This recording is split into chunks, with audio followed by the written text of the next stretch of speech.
Monday, March 16th, 2020. Please turn off your cell phones, place them on silence. Please join me in a moment of silence.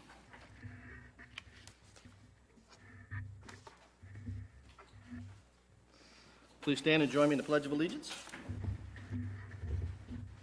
I pledge allegiance to the flag of the United States of America and to the republic for which it stands, one nation, under God, indivisible, with liberty and justice for all. Please be seated. Ms. Snyder, would you call the roll? Councilmember Clark. Here. Reed. Here. Smith. Here. Lawler. Here. Spicer. Here. Williamson. Here. Mayor Atchison. Here. So I appreciate everybody being here this evening. We'll get through this as reasonably efficient as we can. First item is approval of the agenda. There are some items that we're going to delay. I'll go through those. Item A, which is the Senior Services Annual Report, the Code Enforcement Update, Redevelopment Ready Committees by presentation by Elizabeth King.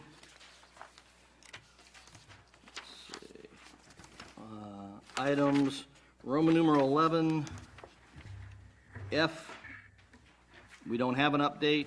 G and H, the city manager has included that information in his report. Okay. In addition to that, we're looking to consolidate our public comment periods into one comment at the beginning of the meeting. Everybody will absolutely have the opportunity to make public comments. So if I may have a motion to, as listed there on the agenda. Councilman Lawler. Thank you, Mayor. Are we revising the agenda? Yeah. Approving it? We're eliminating some items because people aren't here to present, and a couple of these items, the information is contained in the city manager's report. Okay, can I have, may I ask for item N to go before item E? Why? Just so that I can have, in case I have to leave, I would like to talk about it, be able to say something. I never know when we getting out of here, so I'm asking for the agenda to be revised to that. Okay.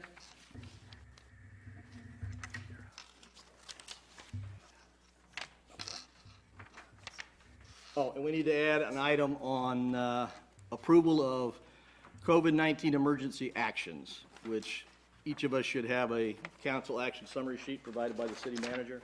That's an addition. Councilman Smith. One minor change, and it may just be nitpicking, but item J in the proposal, it makes an assumption that we are going to sign a 10-year contract, and that hasn't even been discussed yet. Okay. When we get to that, we'll have somebody make a motion, and we'll vote on that. Okay. Are there any other changes or additions? Okay. So may I have a motion to amend the agenda as discussed, which will eliminate all three presentations. It will add the emergency action on the COVID virus, or COVID approval of the COVID virus emergency action items. I don't have a copy of that. Here it is. Okay. And eliminate from the agenda the update on the Union Steel building, City Hall vacancies, and city cell phone, as that information that we have is contained in the city manager's report. City Council. And you also wanted to do the consolidated public Right. comment, which we need to. Yeah, which I'm going to read that. So, and the last is motion to move under Rule 17 of the council rules, that Rule 10 Charlie be suspended for this meeting to the extent that both public comments be consolidated into a single public comment period at the beginning of the meeting. May I have a motion? Yeah. Said yes? Yes. Okay. May I have a motion? So moved. Is there support? Support. Okay. All those in favor say aye. Aye. Any opposed? Okay. So Okay, first up, public comments.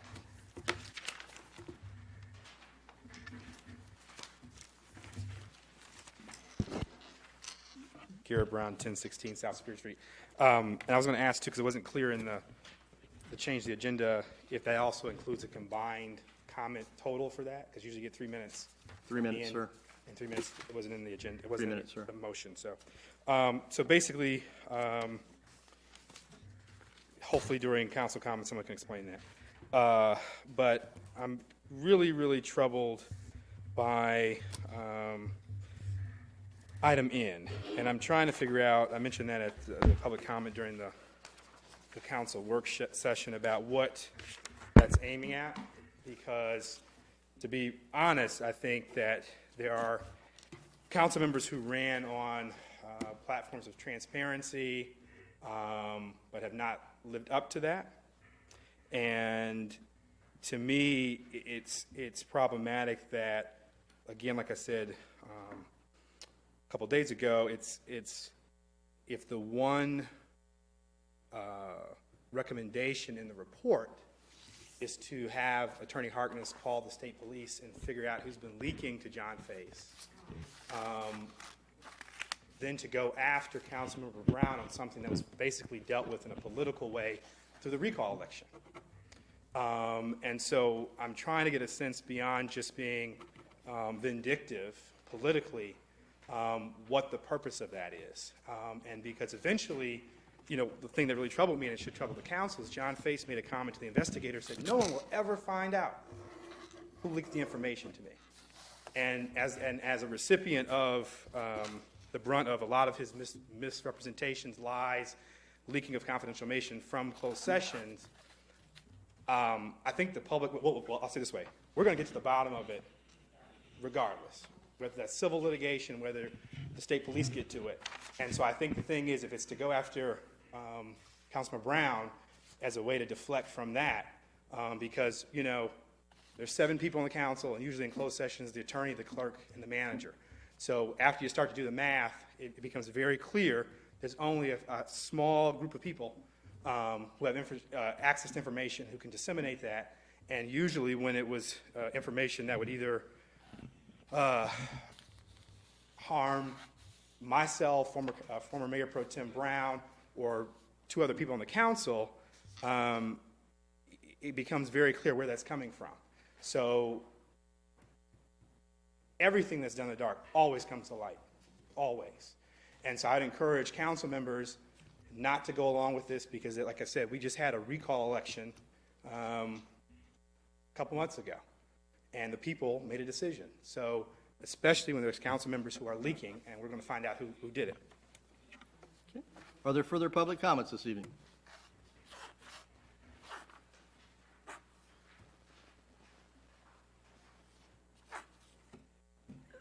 Sonia Brown, 713 Orchard Drive. It is my understanding that council is being asked to consider approving the hiring of a special prosecutor in order to prosecute me for an alleged charter violation. However, the council is aware of several other potential and alleged charter and code of ethics ordinance violations by current sitting council members. Thus, the consideration of this action for me and me only is extremely discriminatory. Councilmember Williamson admitted to sharing closed session information with his mother-in-law on the night of January 22nd, 2019. The majority of current council members heard and are aware of that admission. Disclosing closed session information is a violation of state law, the Albion Charter, and the Council Code of Ethics. Mayor Atchison has potentially violated the Charter and Code of Ethics on numerous occasions. I have provided each of you on council, along with Attorney Harkness and City Manager McCleary, a list to review and consider. These include, but are not limited to, the appointment of several individuals to serve on Albion boards and commissions while failing to disclose their financial contributions to his mayoral campaign. Mayor Atchison repeatedly met with city staff in the cemetery outside of the consent or knowledge of the then city manager, Ms. Rufus, and outside of obtaining a union complaint. I am asking council to either make a motion to table or postpone this agenda item indefinitely, or to amend the motion to include Councilmember Williamson and Mayor Atchison for consideration of prosecution as well. Thank you.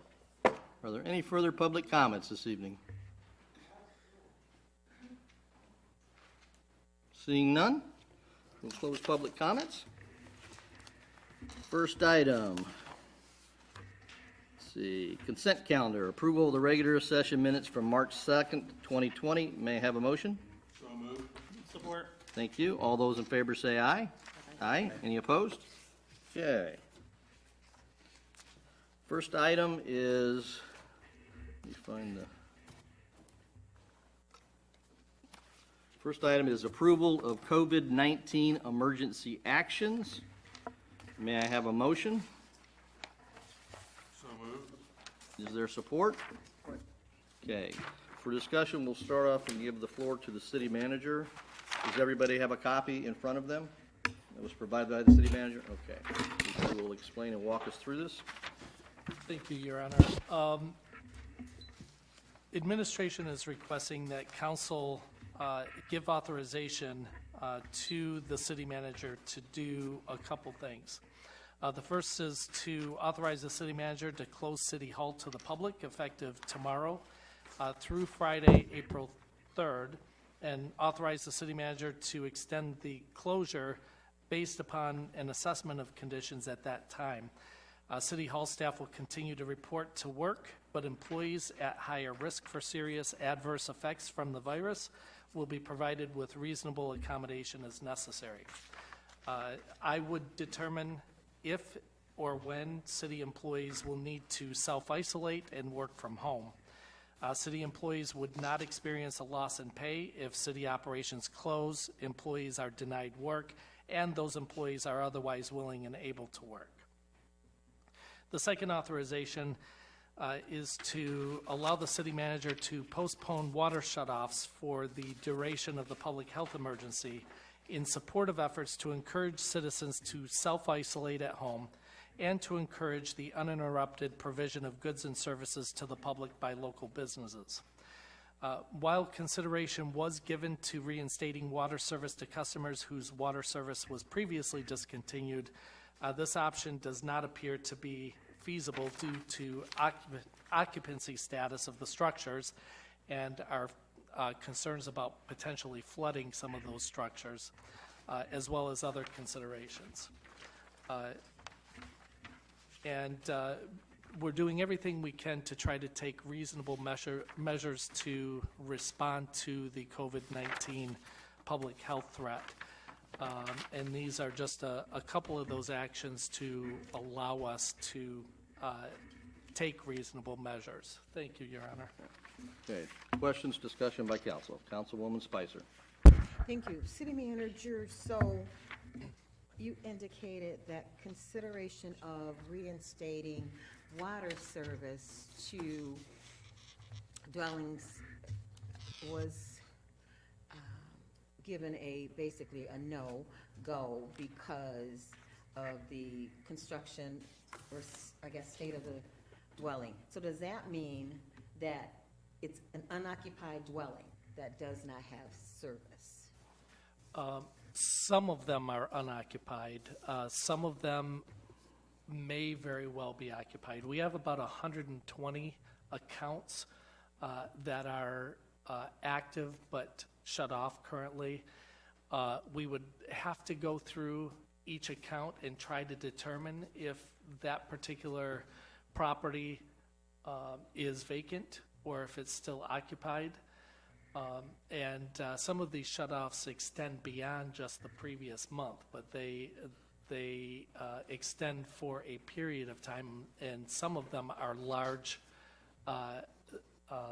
delinquent accounts. If the council would like us to try to identify as best that we can, we will definitely try to do so. I just want to make sure the council understands it may be problematic to determine some of those accounts and whether or not the properties are still occupied. Well, thank you. However, I'm just thinking that, since, being sanitary and washing of one's hand is a primary recommendation or requirement to avoid the COVID virus, then if a house, if a resident is in a home or dwelling that does not have water, basically that's unsanitary. And if they were to contract the COVID virus, and I was in the grocery store at the same time that they were, do you see how that could affect the residents of Albion? So I'm just wondering, what can we do in that situation? Is there anything? I understand you say it'd be a lot of work, but I'm thinking it could be mass hysteria for the city if something like that.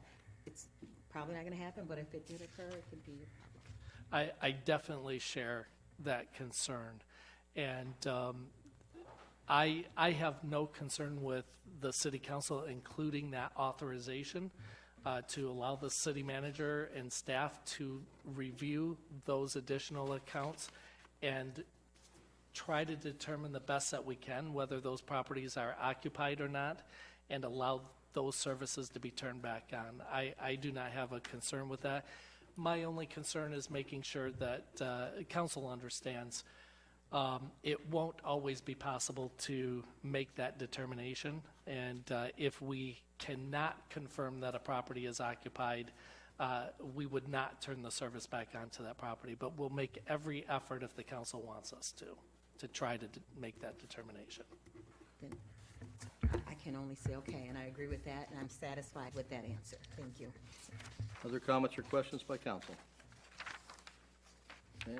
The current motion is to approve the COVID-19 emergency actions, which include closing City Hall effective Tuesday, March 17th, and to authorize the city manager to postpone water service shutoffs for the duration of the COVID-19 virus public health emergency. Does anyone wish to offer a friendly amendment to also include authorizing the city manager to attempt to verify occupancy for accounts that are already shut off, and those that occupancy can be verified and measures can be taken to ensure we're not going to flood a building, then the city manager is authorized to turn the water back on? Yes. Okay? Second. All right? Second. Okay. So the motion before us is to approve the COVID-19 emergency actions, which includes postponing, isolating anybody's water, trying to turn the water back on for those occupied structures that have been previously shut off, and to close City Hall on Tuesday, March 17th. One additional thing. Councilwoman Spicer. Thank you. So, city manager, for persons who have a bill coming due of, I don't know what sort tax. So if City Hall is going to be closed, can you tell us how they can make those payments? Sure. They can, I know, but I want to state it. yes, customers can, Or they can drop them off. they can mail their payments in. They can deposit them in the drop box at City Hall. We also do have credit card payments online, but there is a convenience fee if they use that option. So there are three options for customers to be able to make payments. We strongly recommend mailing in your payments or dropping them off at the drop box. Okay. Any further questions or comments? Thank you. Okay. Would you please read the roll? Councilmember Clark, Yes. Reed, Yes. Smith, Yes. Lawler, Yes. Spicer, Yes. Williamson, Yes. and Mayor Atchison. Yes. Okay. Next item, request approval of Resolution 2020-12 to approve special event alcohol application fee. May I have a motion? So moved. Is there Support. Okay. Discussion.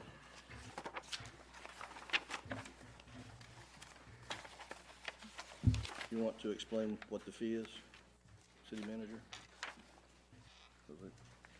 Give me just a moment, Your I- Honor. Councilman Williamson. So this is a fee We recently passed special events to have outdoor permits for alcohol and beverage service. But when we passed the fee structure for the city, we did not include a fee for this particular permit. So we are putting a $50 fee in place for people who want to have like outdoor festivals, beer tents, beer gardens, et cetera, to be $50. That's what this is in response to that, and so this will place it back into the fee code, and we'll have to annually look at it just like we did the other fees. Thank you. City Attorney. And just one correction, everything Councilman Williamson was accurate, except it's not for persons, it's for businesses. Sorry, and business and organizations. nonprofit. Yeah, business and nonprofit. I didn't want the council you. to have the impression that anyone could do that. Okay. Any further comments by council? Councilman I Williamson. cannot have my own beer tent. Okay. Okay. Would you please read the roll?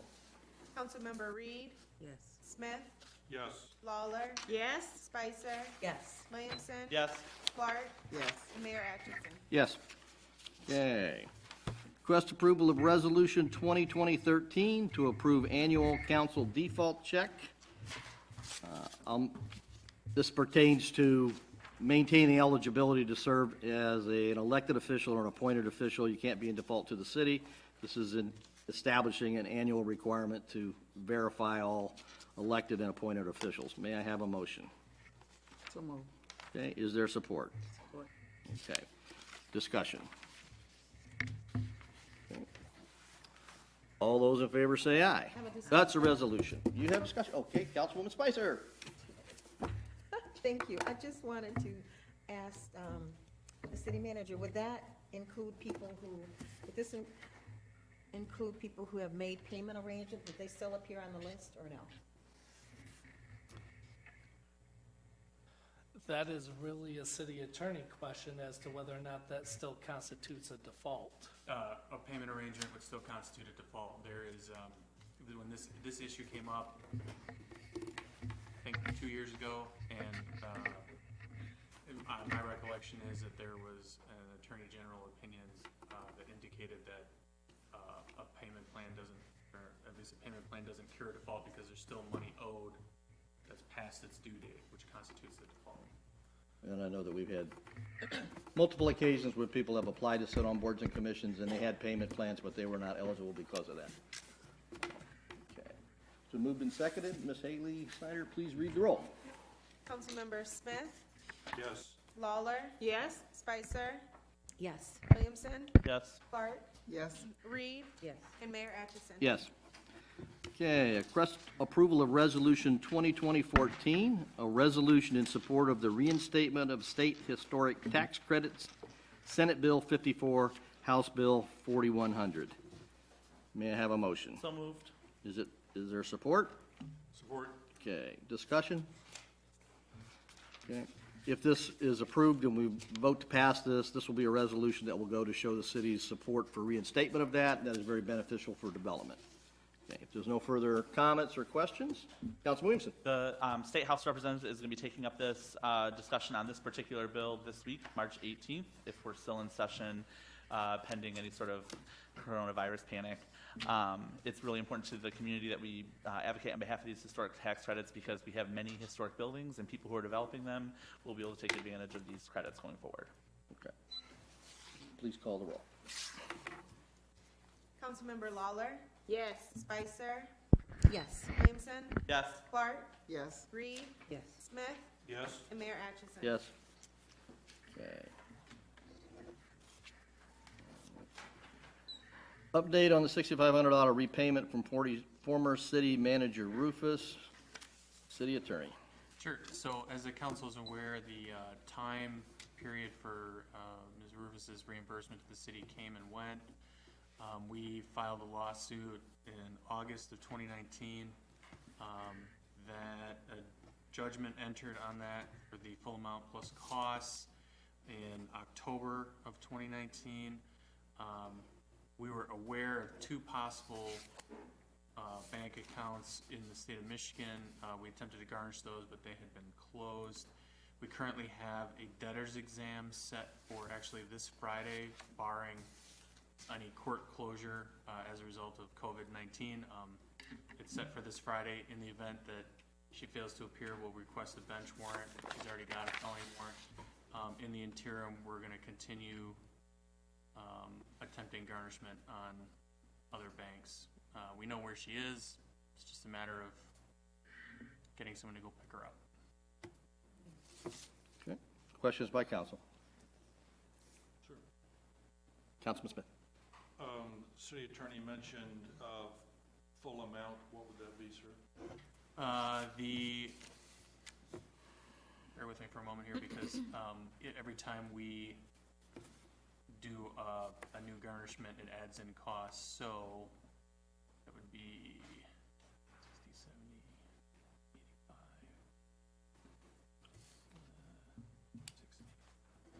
85, it's $6,805 without interest. Interest has been accruing at the statutory rate,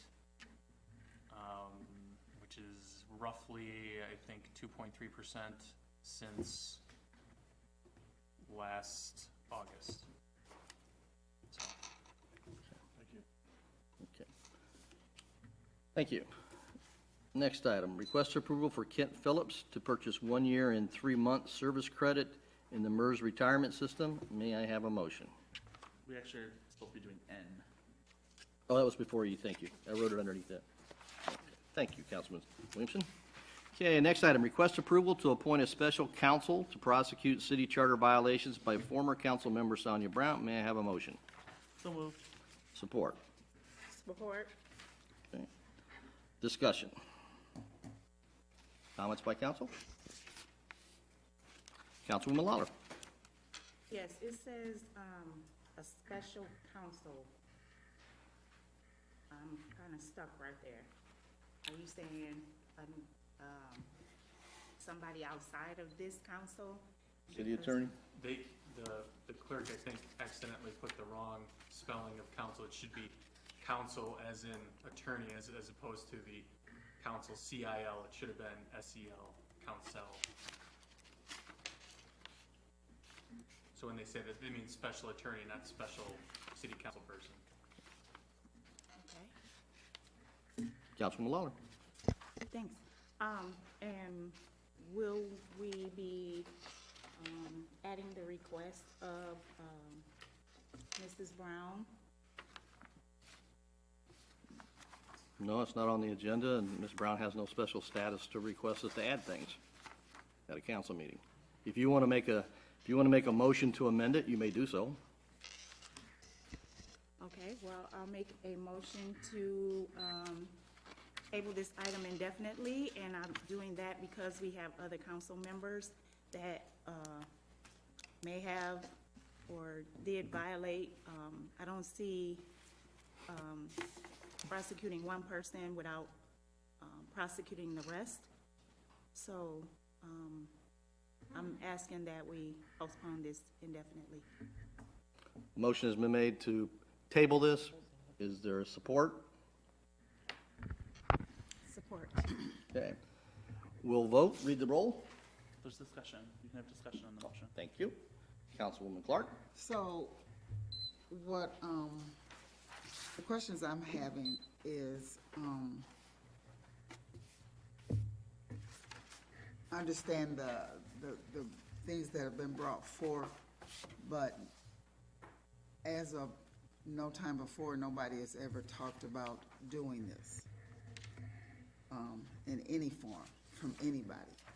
And Councilmember Brown was on the council at that time when these allegations were brought forth, and again, it wasn't brought forth to go forward or to bring charges up against anybody else, and I'm kind of confused if it was that big of a concern or a problem at that time, why it wasn't brought forward. Any other comments by council?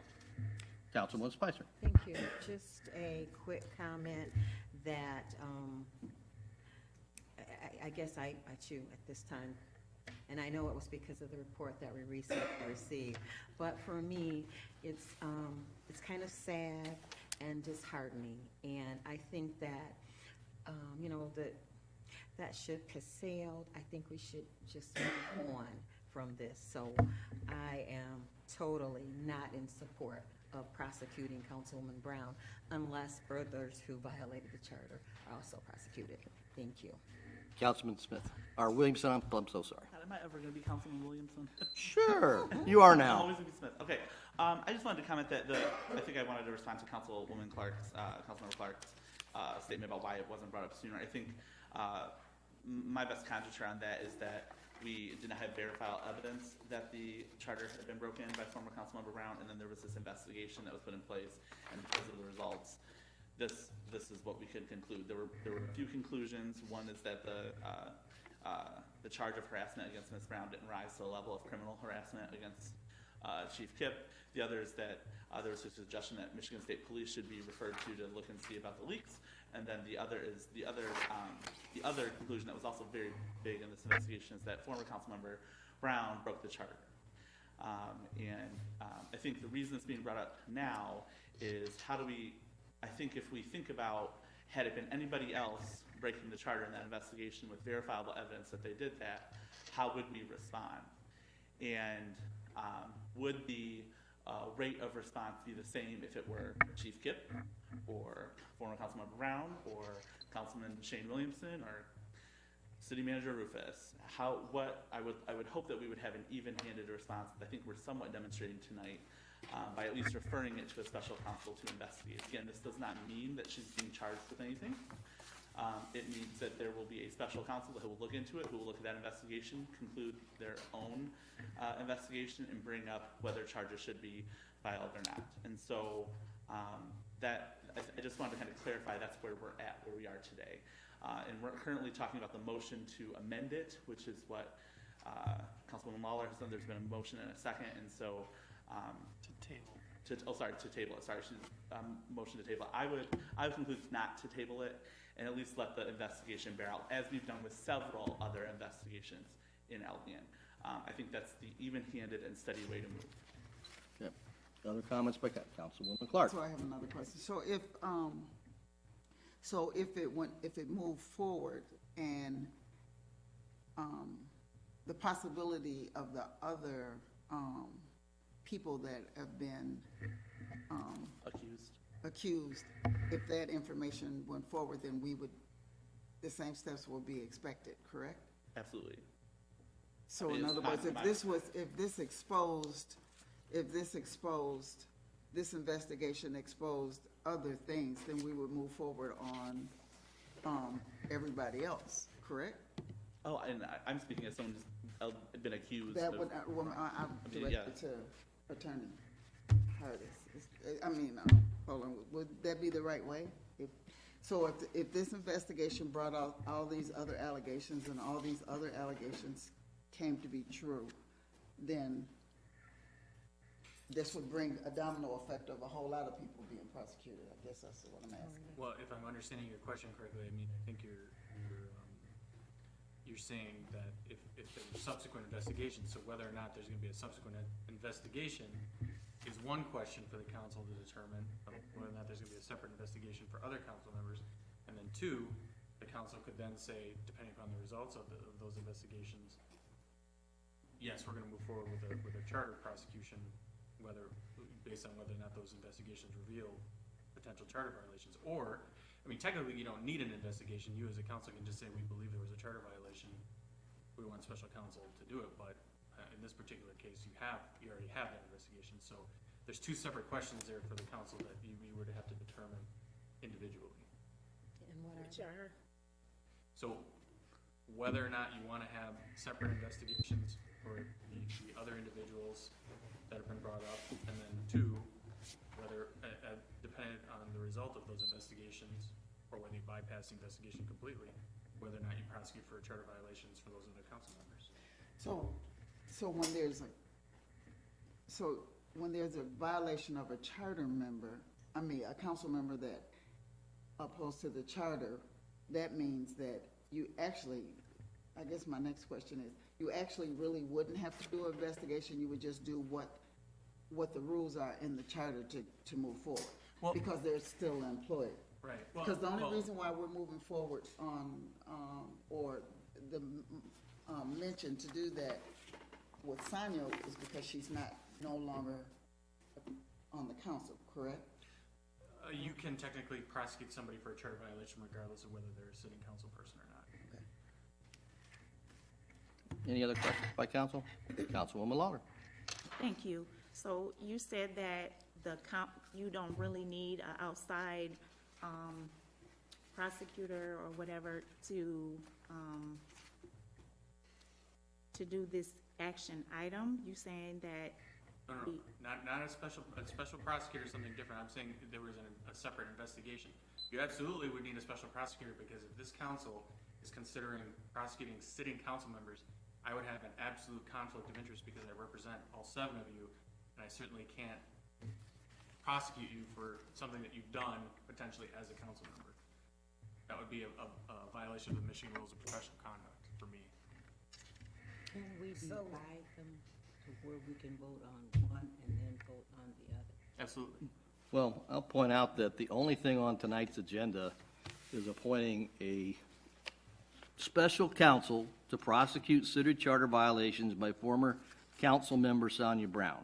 If council wants to consider and vote on appointing special counsels to prosecute other members of council, put that on the agenda for the next council meeting.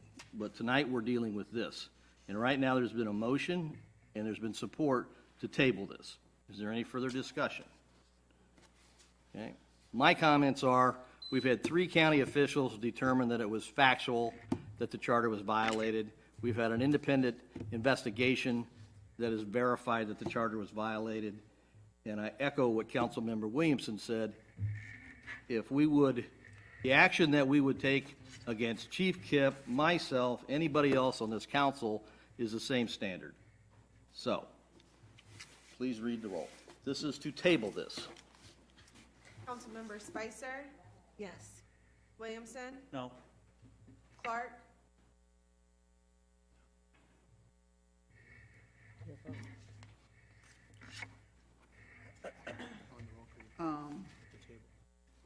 Yes. Reed, No. Smith, No.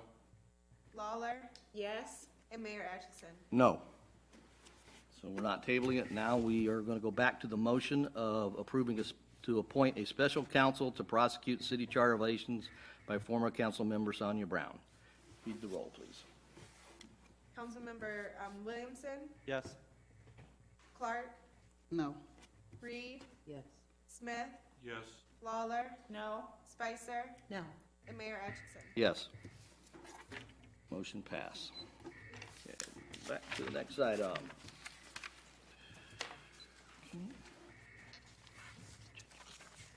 Okay, item E, request approval for Kent Phillips to purchase 1 year and 3 month service credit in the MERS retirement system. May I have a motion? So moved. Is there support? Support. Okay, any discussion? Or do you wish to explain comments? Your Honor, just for clarification, what you are adopting is the resolution on the second page of the letter from MERS, which is a simple resolution approving the purchase of credit. The purchase of credit is at the cost of Mr. Phillips, not the city. But as has been noted by MERS, if their actuarial valuation calculations prove to be insufficient later on, the city would be responsible for making up any difference in funding for the pension system. We don't anticipate that that is going to happen. MERS did do calculations to determine what level of contribution, present contribution is required to fund the pension system for this additional service credit. But it is always possible that those calculations based on their assumptions are not completely accurate. So I would be remiss if I did not let the council know that if they prove to be insufficient, the council would have to pick up any additional cost. Any further questions by council? Councilman Smith? Pardon me for falling all the way down to layman's terms. Is he basically buying his retirement? He is buying service credit to allow him to retire earlier than he otherwise would be able to. Thank you. Okay. Any other questions by council? Okay. All those in favor, well, this doesn't involve money on behalf of the city, so all those in favor say aye. Aye. Any opposed? Okay, approved. All right. Okay, next item, request approval of board and commission appointments. Mr. Jim Stewart to the Downtown Development Authority, initial appointment, term to expire 12/31/2021. And Mr. Christopher Burdette, initial appointment to the Albion Building Authority, term to expire 6/30/2022. May I have a motion? So moved. Okay, support. Okay. Any discussion? Councilwoman Lawler. Thank you. Is Mr. Burdette here tonight? I just want to identify a name with a face. Okay, he's not here tonight because of the coronavirus and minimizing. He is, you may have been into Homestead Bank, he is the vice president at Homestead Bank. Okay, there's no further questions. All those in favor say aye. Aye. Any opposed? Okay. Next item, to award a contract to Granger Waste Services of Lansing, Michigan in accordance with the company's City of Albion Waste Recycling and Yard Waste Proposal Option, Councilman Williamson. Option D, the very last option, is the one I want to go with. I think it's called 10D or something. It's the 10-year, includes the recycling blue bags, and includes the waste bin as well, and it only includes a 3% hike every year, keeping up with inflation essentially around costs, and is also the most cost-effective for residents. And I'm looking for the cost for 10D, so we can include that as part of the motion, as provided. It's also unlimited yard waste, not just in your bin, but extra bags and everything. 10D. So the monthly cost is $16.39 for the average citizen and $14.63 for seniors. Okay. And that's option B? Now I'm looking at 10D. Okay. The last one. It is the last one. Okay. Is there, so it's been moved, is there support? Support. Okay, discussion. So I did not follow you the other night when you were giving me an explanation of how that was actually the cheapest one. So how is it cheaper with unlimited yard waste as opposed to, say, 10C, where it's not unlimited yard waste? I didn't bring the Granger packet with me, but when I was looking at it and doing the math, the longer commitment with the least amount of percentage increase with the unlimited versus limited, because I think 10C doesn't allow unlimited. Is that what I was? Right, and so basically, you only get what's in your bin or your 5 bag allotment. Right. Whereas with 10D, you have the bin, and you can put, as we discussed, Councilmember Spicer, who has maybe 20 bags in her garage right now from last season, she can just throw those out there. 12. Sorry, 20 somehow stuck. But she can just throw those out there with her bin, and there will be no extra cost to her for that because that's included in the 10D price. Right. Whereas under 10C, that would not be the case. Right. I do understand that. Okay. Where I'm getting at, though, is if we go with the unlimited, it will help certain members of the community that have lots of yard waste. It will not help me. I don't think it'll help Councilman Smith. I don't think it'll help any of my neighbors. They'll be paying a little bit extra every month so that some members of the community will have unlimited. And so that's the only thing that I'm pushing back on, is saying if we go with something that's not unlimited, I'm just asking, does anybody have a feel for how many people in the community, what percentage are gonna need more than 10 bags a week? Does anybody have an idea? Councilman Williamson?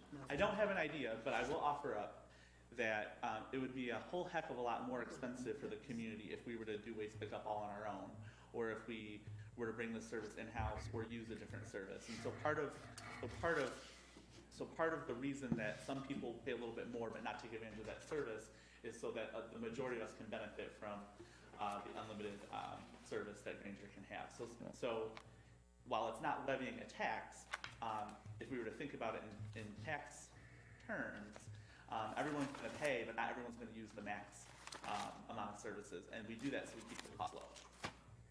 Right, and so if 10 bags is, man, that's enough for several weeks for me. Be honest, most of the people that I know, there's certain areas that are gonna go over 10. That's my only pushback on this. City Attorney. So I know that the council's been, or not just the council, the city's been pretty happy with the single hauler arrangement. And I don't want to dissuade the council from that. I just want to make clear to the council that assuming that you go with a 10-year option, which is a longer contract, and it's certainly within your right under the charter to do that. But I just want to make it very clear that you certainly cannot then deviate from the single hauler model, because that would most definitely subject you to liability under the contract. So I just want to make that clear. Thank you. Councilwoman Clark. Most people that have big yards or backyards, it's easy to get over 10 bags. And we did. It's easy for me to get over 10 bags because I just recently cut the trees down, but it was real easy because I had 2 huge trees in the backyard, in my backyard. So they Councilwoman Reed. didn't I'm move sorry. anywhere. Councilwoman Reed. There was a lot of people who came down last year to the council meeting that was talking about they had more yard waste than what they could send off. So I think that has to be taken in. Okay. Councilwoman Spicer.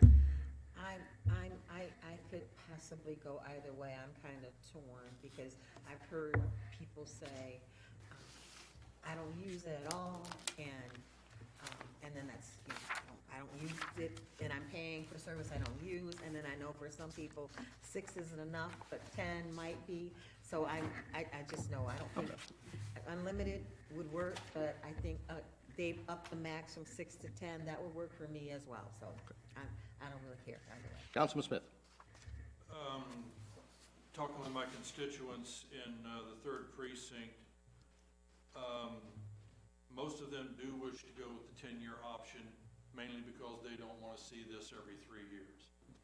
You know, they're tired of going back every 3 years. Just to get 10 years, get it out of the way. 10D works for me. I'm easy there. The man used Vulcan logic on me last time. So. And also, we need to keep in mind that a vast majority of our leaves do not fall before the end of November. So the city will have to come up with some type of an option to clear our gutters through the winter of the leaves so that our drains do not remain clogged as they are now. We've got leaves laying in the gutter that have been there since last August. So we need to come up with something that will work after Granger's done for the year. Councilwoman Lawler, do you have any comments? I think you're the only person that hasn't commented yet on this one. I do not. Okay. Any other council member have other comments? Okay, the motion before us is to approve the contract, and the option was 10D. And where is it here? Okay, at a cost per household of $16.39 for the average household, and $14.63 a month for senior citizens aged 60 years or older, which we have on videotape. So, would you please read the roll? Councilmember Clark? Yes. Reed? Yes. Smith? Yes. Lawler? Yes. Spicer? Yes. Williamson? Yes. Mayor Atchison? Yes. Okay, and next item, to award a contract to Great Lakes Engineering Group LLC of Lansing, Michigan, in the lump sum amount of $1,100 for the preparation of the City of Albion's 2023 Local Bridge Program grant application for funding for the replacement of the North Albion Street Bridge, support with the firm's proposal, dated 27/2020, and authorize the city manager to execute all documents related to this contract award on behalf of the city after any necessary approvals from the city attorney. May I have a motion? So So, moved. support. Support. Is there discussion? City attorney, city manager, you have anything you want to say, or did that cover it? Just that, Your Honor, this is a very important grant application. I appreciate council's consideration in allowing us to engage the services of a professional engineering firm, actually a firm that does nothing but bridges. So they're very knowledgeable. They are our bridge inspectors. And we anticipate that the cost of the bridge replacement will be about $1.6 million. So getting as much funding as we can to provide for that very dilapidated bridge is extremely important to us. Thank you, Your Honor. Councilman Smith. If I may direct through you to the city manager, the $1,100 is going to cover the cost of the engineering inspection and the grant writing? The inspection work has already been completed. We paid for that separately. The bridge was last inspected in 2019, and we do bridge inspections every 2 years. That work's already completed. The reason why their price proposal is almost half of what our city engineering proposal was is because this firm did that bridge inspection, so they already have all of that data. Councilman Smith. Just one last comment. This kind of brings home the idea and the notion why we need to come up with some form of a grant writer in the city. Exactly. Okay. Any other comments by council? Okay, it's been moved and seconded to award approval of awarding the contract to Great Lakes Engineering Group at the lump sum cost of $1,100 for developing of the bridge, or the grant proposal to repair the North Albion Street Bridge. Ms. Snyder, would you read the roll, please? Councilmember Reed, Yes. Smith, Yes. Fowler, Yes? Spicer, Yes. Williamson, Yes. Clark, Yes. Mayor Atchison. Yes. Okay, next item L, discussion approval of the first reading of ordinance 2020-03, an ordinance to amend Chapter 2, Article 2, Division 1, to amend Sections 227, employment agreements. May I have a motion? So moved. Is there support? Support. Okay. Moved and supported. City Manager, would you explain? I would be happy to. Thank you. And then perhaps the city attorney would want to speak on this as well. I'm sure. During my work with non-union positions and filling those positions and working on employment agreements and looking back at the city ordinance that requires employment agreements for non-union employees, I found that the ordinance required the employment agreements to follow a form that is approved by city council by ordinance.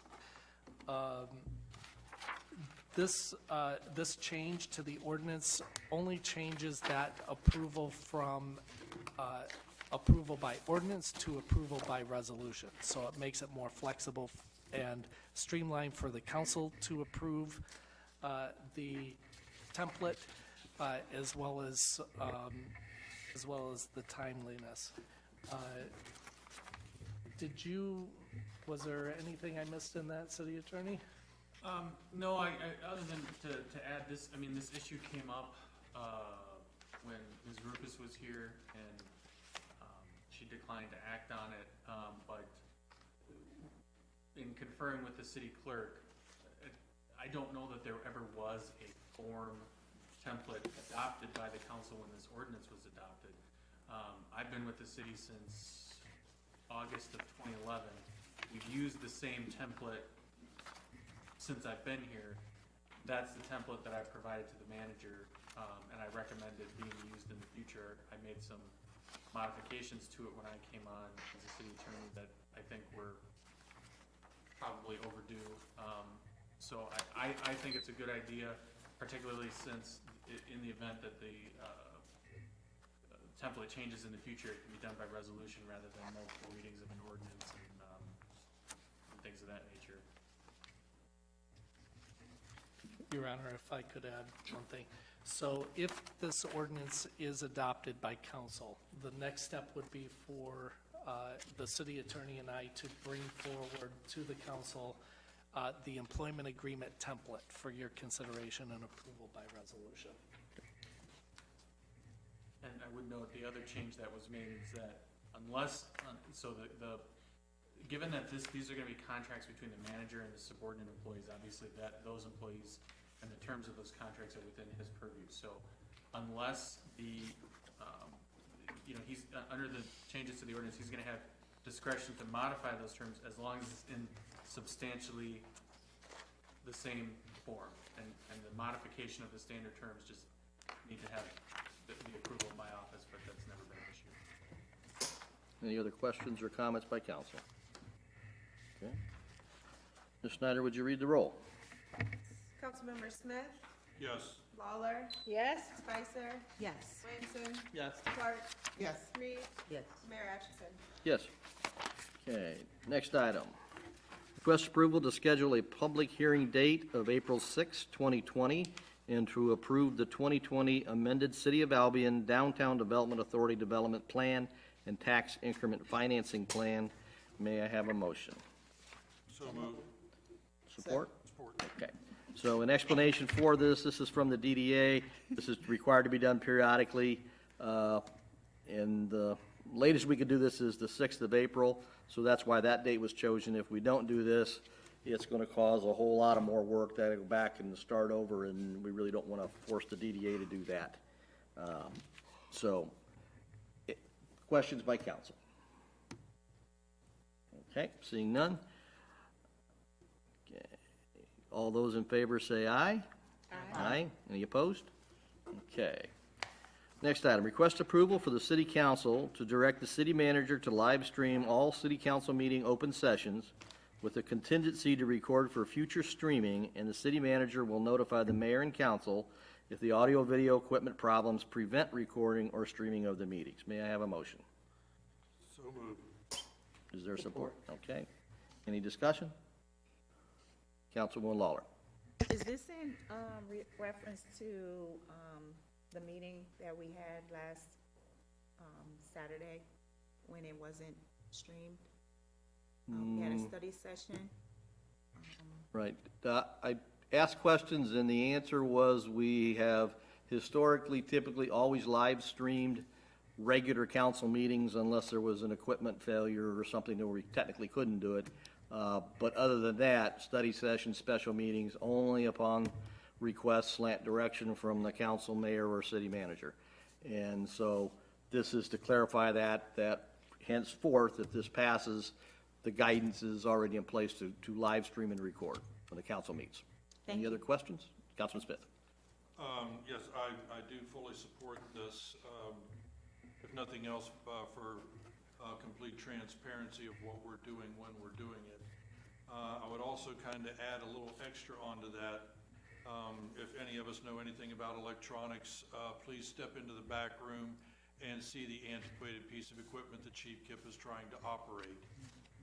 He's holding that thing back there together with spit and baling wire. I would like to ask the council maybe at the next meeting, if we could put it on the agenda. I would like to ask the council to direct the city manager to ask Chief Kip to check on cost of new equipment, including microphones. Councilman Williamson. So I am definitely about transparency, making sure that we do the work in the light of day as we're required to do. I am simply going to vote no on this particular measure because I feel like we're ahead of the curve in Albion as far as live streaming and our meetings, our regular scheduled meetings. Because of the last year and a half on council, with varied special meetings that turned into kind of circusy behavior, I feel like the council, it it would be prudent for the council to have discretion over live streaming the special meetings as they become a little bit problematic, or as they have been problematic in the past. And so I'm definitely in support of doing everything we can to make sure every meeting is in the public and the minutes are out there. But having some discretion in some of the meetings that have divulged into circuses would be nice. So that's the only reason I can't support this particular motion moving forward. Any other comments by council? Okay, seeing none. All those in favor say aye. Aye. Any opposed? Nay. Okay. Next item, request approval to authorize up to $15,000 for additional temporary support of essential community services within the city of Albion during the 3-week school closure to include supplemental food distributions and emergency relief day camps. May I have a motion? So moved. Support. Okay, support. Discussion, and I'll start off by inviting the city attorney to give us his recommendation and reading on this. So, unless I'm mistaken, it's my understanding that the city is considering giving money to private organizations, essentially as a donation for supporting food bank and things like that. Given that they're private organizations, I don't know that I don't think it's a lawful expenditure of city money, and I would have to recommend that. You probably, I don't think you can lawfully approve it. That's my opinion. Okay. So, Councilwoman Lawler. Thank you. Either we can approve it or we can't. It's not, I don't think. I'm sorry?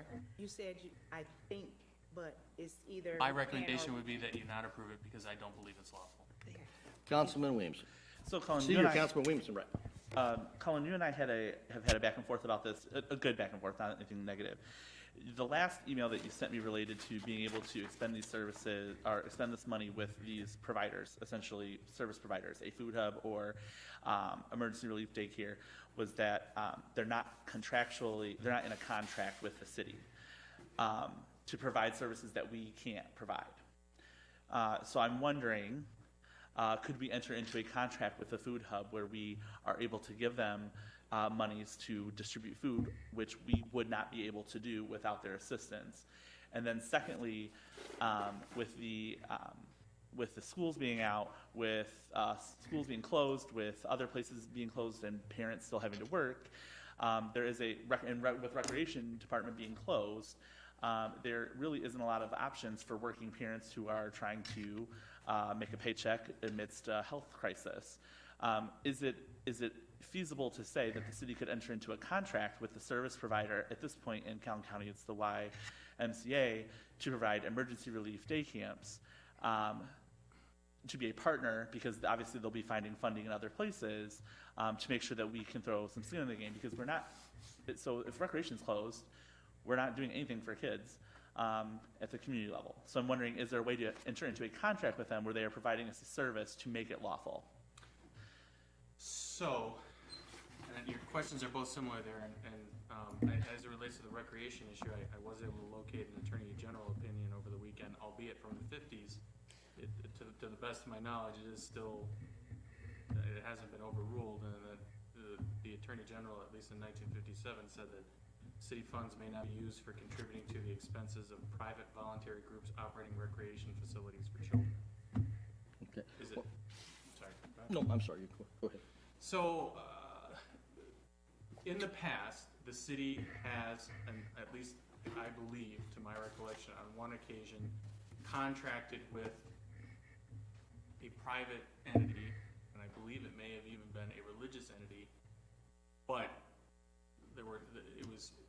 although it was a religious entity, the program itself was entirely secular to provide some sort of sport program in the city. At the time, the city didn't have the capacity to do it, although the city could hypothetically do it had it had the funds. I believe that would be acceptable. But we're not talking, we're talking about basically providing daycare. And I just... An essential service that Governor Whitmer has said is allowable during the time of crisis. Okay. So And then the other thing I want to clarify is, I've heard you use the term donate, and that may be the right term, but when it comes to the food hub, they have a methodology to purchase food boxes, and the city should be able to purchase food boxes, additional food boxes, through the food hub.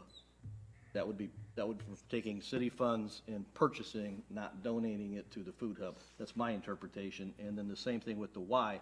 If it is a contract that's needed, I'm certain we could go into a contract for them to provide services so that our first responders, wastewater treatment folks, healthcare workers, and others that are affected, we could enter into a contract, I'm sure, and pay them to provide a service that we do not have the capability in the city to provide. Okay. So with, going back to the food hub, essentially what we're doing is we're trying to put an intermediary between us straight up giving the money to these people that need it, and trying to, and the way that I'm reading that is it almost as trying to give it a guise of legitimacy, and I don't think that that's gonna work. I think no matter whether you use the food hub or not, I think it's gonna be construed giving away tax dollars to private individuals through a separate entity.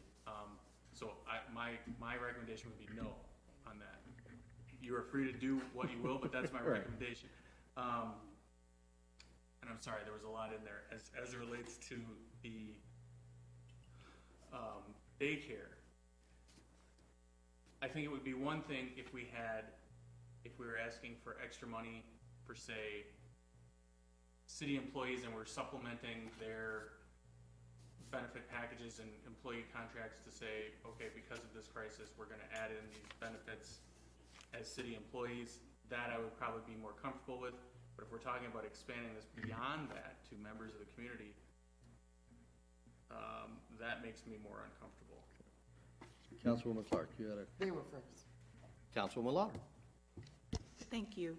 I know that we have like the summer food program, and I'm thinking that, and help me if I'm wrong, that the summer food program goes through the recreation department. Are we able to keep this 15,000 and run some type of supplemental food program through our recreation department to help with feeding the children like we do in the summer? So the youth 18 and under are being provided, or have access to sack breakfasts and sack lunches by Marshall Public School System. So this is really not intended to provide food for kids. We're working on getting money from the senior millage to provide food for seniors 60 and over that are impacted by this. So the food aspect, I think we're on a good path to have that taken care of. The child care, I've reached out to Senator Baizan, State Representative Mr. Hosma, the governor's office, asking, and a county commissioner, of course, asking for them to please give us authority to expend local municipal dollars to meet these emergent needs in this essentially once in a lifetime. We're in a national state of emergency, statewide state of emergency, and the governor is imploring more child care capacity. So I've asked those questions and I don't have an answer yet. Mr. Smith. Just back to the food part and the food hub, we need to keep in mind as well that the food hub is a part of the EDC, and the EDC is also in the purview of the council, if I'm not mistaken. They just own the building. Councilman Williamson. I just like to add, I am hearing the concern about the expenditure of funds, but extraordinary times call for extraordinary decision-making, and we have people in our community who cannot afford to go without childcare.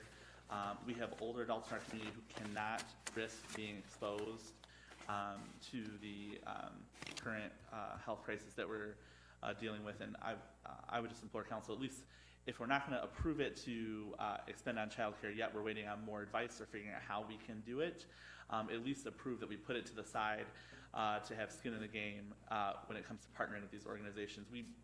The council and the city have partnered with a myriad of organizations for programs and things like that, including the recreation department with various places. I'm sure Cullen's going to be a wet blanket, but I'm hoping that we can at least set aside some funds to help, because there are working people who need to have a job despite everyone being at home. City Attorney.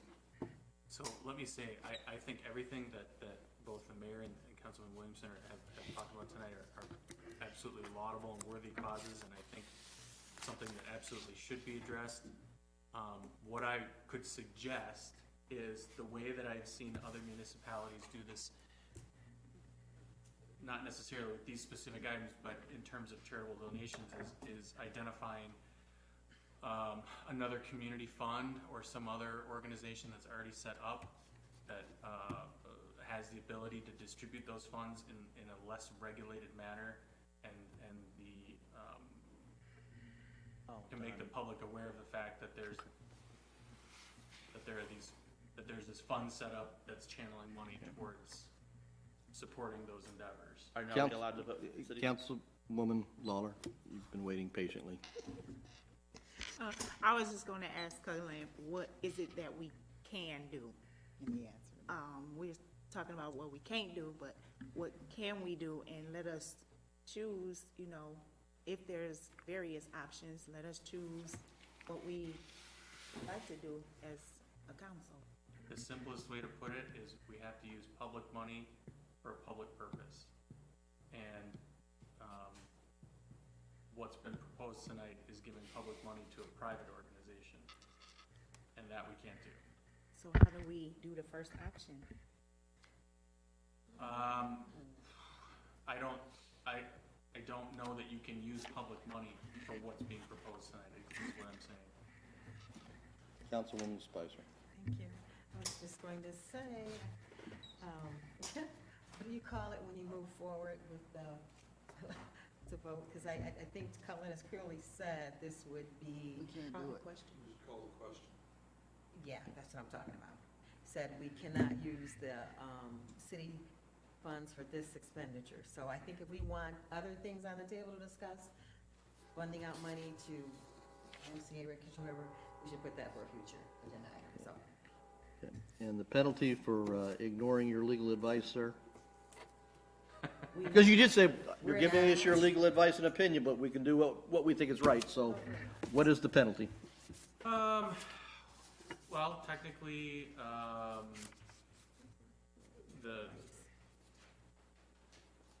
it could, no, it's not in the charter. I mean, you're only authorized to spend by what's in the Constitution. I mean, off the top of my head, I can't tell you what the statutory penalty is. Best case scenario is that the money would, well, I don't know. Okay.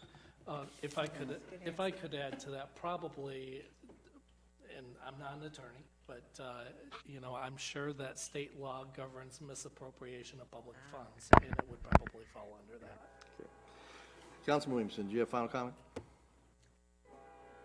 We figure out how to do a lot of things in the city that aren't good, and I'm struggling with how we haven't been able to find a way to do some good here, especially in the midst of this crisis. So I'm getting the sense of council that this is probably going to fail because of the scare factor being used by the city attorney and the city manager. That's unfortunate. I'm hoping that moving forward, we're going to figure out how we can actually help some folks during this time.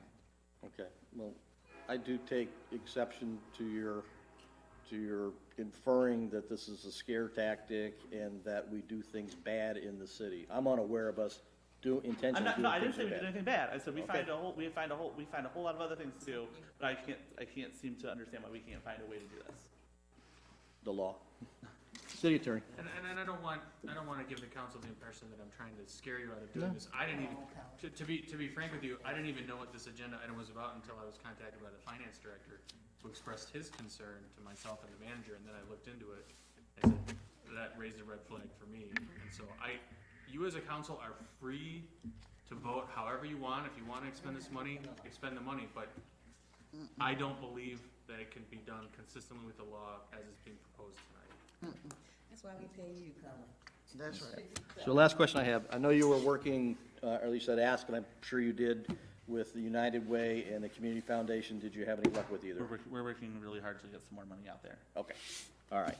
So, Ms. Snyder, if you would read the roll. This is, and the motion before us is to approval to authorize up to $15,000 for additional temporary support of essential community services within the city of Albion during the 3-week school closure to include supplemental food distributions and emergency relief day camps. Please read the roll. Councilmember Lawler, No. Spicer, No. Williamson, No. Clark, No. Reed, No. Smith, Against my heart, no. and Mayor Atchison. No. Okay. Our next council meeting is in 3 weeks. I will ask if any council member wants to identify future agenda items at this time, or if you just want to submit them via email. Councilwoman Clark. I had mentioned in the last council meeting to get a report of some sort of landlords and how many potential landlords we have in the area, and it wasn't on the agenda this time, so I would like for it to be on the next one. Yes. Okay. Councilman Smith. I would like to bring up discussion of what is being done on the cleaning up of the tree dump so that we can come in compliance on that and start using it again.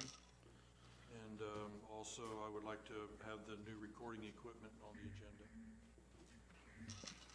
Any other, city attorney? You're probably gonna wanna set the parameters for the agenda item N that you approved tonight for special council. Set the parameters for Set the what? parameters in terms of, like compensation for this person. Okay. So that's not an open-ended thing. Okay. And since you're the expert in legal matters, if you can provide some guidance, recommendations, we would all appreciate that. Sure. Okay. Any other council member want to identify future agenda items at this point? Otherwise, we'll put the ones back on the agenda that we didn't cover tonight, plus the ones that have been identified by Councilwoman Clark and Councilman Smith. City Manager's report, we have a copy. I'll turn it over to you, Mr. McCleary.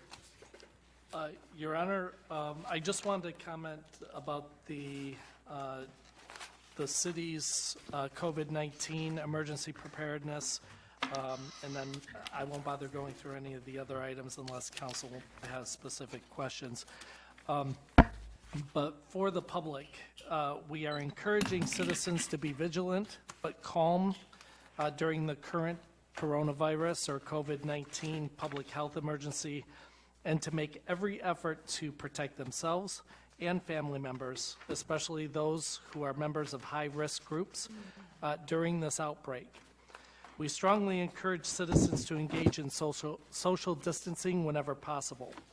We are also asking that citizens take necessary precautions to avoid spreading the virus if they believe they have been exposed to the virus or are exhibiting symptoms by self-isolating. The U.S. government, State of Michigan, and Calhoun County Health Department are providing frequent information and communications on the latest details of the virus, and the city is monitoring those communications closely. The city has been following its emergency operations support plan in making necessary preparations to address this emergency. While the city operates under the Calhoun County Emergency Operations Plan and emergency management staff, Chief Kipp is acting as the city's emergency management liaison and has been advising the mayor, city staff, and me on latest news and actions for the city to take in response to the emergency. Chief Kipp is also managing all public information from the city. The city is working as much as possible to coordinate its actions with those of Albion College, the school districts, Calhoun County, other regional agencies, and the state of Michigan. And I'd be happy to answer any questions, Your Honor, that council may have regarding the manager's report. Any questions from council? So, Councilwoman Clark. so I was just wondering about the sanitation as far as why the schools have been closed.